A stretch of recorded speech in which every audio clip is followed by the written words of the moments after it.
On this farm, Young Living owns 22 hectares of land, so about 54 acres. But we actually grow lavender on a much larger scale. And to understand why we have all this lavender growing here, you must understand the history a little bit of this farm. Everything started about 30 years ago for the French farm. My father at the time had just started distilling lavender here. Except he was looking for buyers that were interested in quality essential oil. And at the time, most of the buyers were for the perfume industry that didn't care about quality. So my father took some of his lavender and decided to go to the US to a health convention looking for someone interested. And this is where he met Gary Young.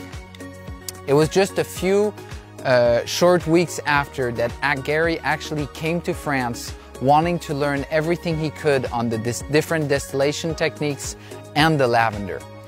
My father and him became closer. Gary taught to my father a lot about how to use the essential oils. And my father, speaking both languages, was able not only to share what he knew about distillation and lavender, but also started translating for the other farmers. Gary started coming more often to this south of France region and became closer and closer with many of the farmers and actually became friends with a lot of them. So when he decided he wanted a Young Living farm in France, he actually didn't want to stop working with all the farmers that had become his friends. And this is how the French farm started, as a sort of co-op. We, as Young Living, purchased our own land so that we could plant all the regional plants and study them and learn how to get the best essential oil out of them. But we also continued working with all of the local farmers that were very close to and dear to us, making sure that they follow our standard seed to seal and making the best quality oil. So let me share with you a little bit about the Young Living lavender. I'm standing here in a population true lavender field. Important to understand. At Young Living, we have a standard, which is called seed to seal, which actually gives us rules we have to follow not only for the cultivation, but starting from the seed throughout the whole journey of the essential oil. One of the rules for lavender is we have to grow them from seeds. And when you grow a lavender from seed, you actually make what we call a population. Now, to understand this, you must understand there's actually different ways of growing plants. The first way would be from seeds. We would actually leave a couple rows in a healthy field. We would let the seeds mature, so we wouldn't harvest the flowers for distillation of those rows. And after mature, we'd collect the seeds, bring them to a nursery to give us a little starter, and we would plant those starters into a field. And when you do this, each seed is actually unique, and it will create a unique plant in all your field. You can recognize a population lavender from the fact that each is unique, because each of those plants will have different size and will actually have different colors. Find even white lavender, deep purple, violet, or blue lavender in a population lavender field. Everybody is unique. Another way you could grow lavender would be to make a clone. This isn't something very complicated or done in a lab. It's actually something that most of you have done before. If you've ever trimmed a tree branch, put it in water, replanted it, or cut a basil stem, let it grow roots and planted it again, when you do so, you haven't created a new plant. You've actually made an exact copy, a clone of the original plant. Now with lavender, it's a little bit similar. Someone could go in a population lavender field like this one, walk around and look for the biggest plant, because the biggest plant would actually mean the biggest yield. He would select a plant, and from this plant, you would cut all of the stems of that plant, bring them to a nursery, and each of those stems would become a new plant. And you would plant a whole field just from the clones of this lavender, which would mean all of the plants in that field would be the same size, the same color, and would produce the same oil. With the population from seeds, each individual plant is different and will produce a different essential oil.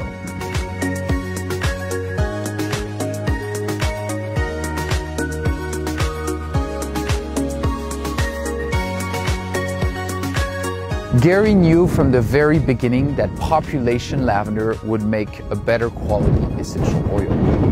And I'm going to explain to you why. There's two main reasons. The first thing will be the quality of the essential oil itself. Each of those plants are unique, producing a unique essential oil. So when you go and harvest this field, you bring all of this diversity together to make a more full essential oil. And you also balance out the difference in each plant. So if one plant has a little too less of one molecule or another has a little too much of another, when you bring them together, you will balance everything out. And this is what you get with a population lavender field. With a clonal lavender, like I said, each plant are actually the same size, smell, and produce the same oil. So you don't get this diversity at all. Not only that, but also clonal lavender are usually selected, like I said, for a much better yield and not for the quality of oil they actually have. So in the end, you have a field that produces a lot more oil, but with no diversity, and the quality isn't the most important factor for the person that selected it. The second reason why population lavender is so important is for the sustainability of the plant. The fact that we collect seeds means that we actually let the plants transfer information to that seeds on how to adapt and evolve over time. In a population field, certain plants will die off of a disease or because they can't resist a certain change in climate or in soil. But the others will live on, and we will collect seeds and continue growing, letting the lavender evolve, adapting to a difference in this ecosystem. Now with a clonal lavender, this cannot happen. It is exactly the same plant as when it was selected. Most of the clones you actually find in France were 40 or 50 years old. So this means they have not changed till then. Everything else has changed, but they're exactly the same as 50 years ago. At Young Living, we actually are one of the last to grow population lavender. More than 80% of the world's population lavender is us. Others have moved on to clonal for the better yields, but we're very proud to continue this on. Proud to continue Gary's legacy to have a sustainable plant for the future and have the best quality oil in the world.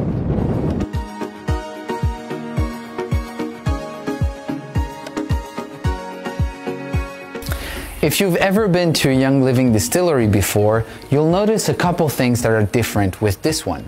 The main thing is standing next to me. It's actually those blue containers right there. These are actually our vats. So this means that the plant goes inside them during distillation. We have 7 of these vats. So we have 2 that can be at the distillery and 5 that can be out either traveling or in the fields getting filled. The way we can do this is that we will bring different vats to different farmers. They will fill them, we will bring them back here and distill.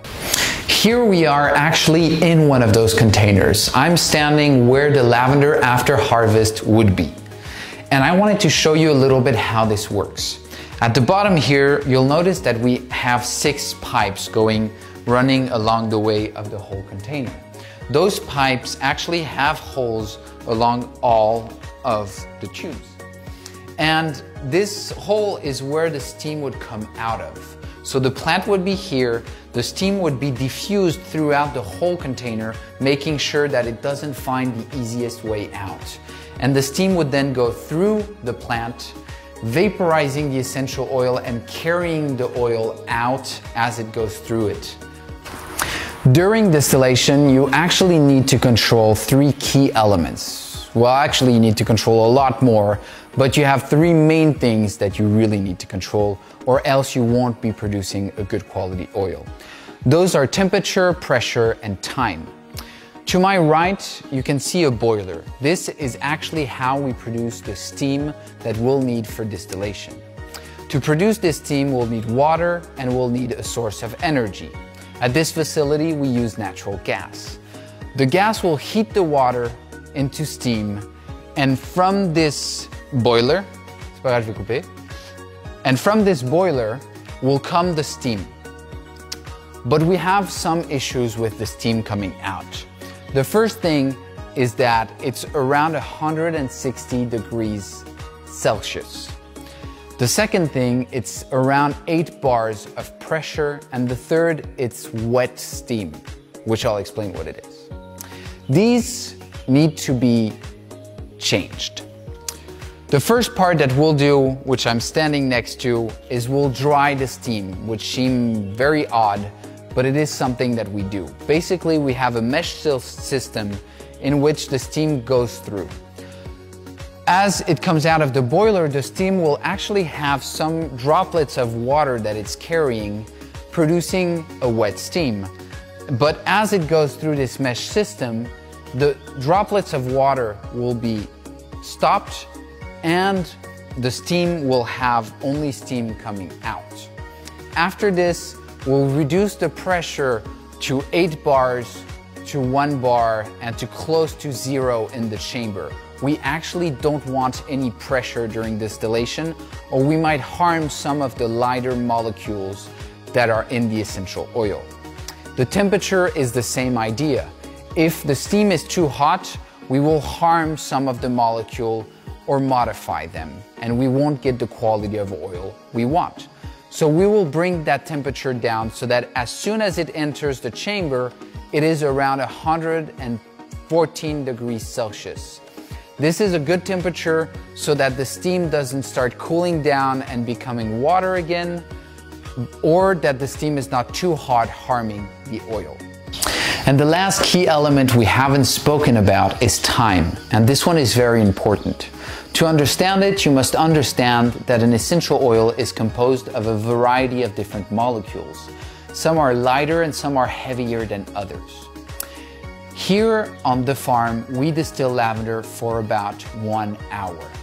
But this can vary according to how long it actually takes to extract all of the essential oil out of the plant.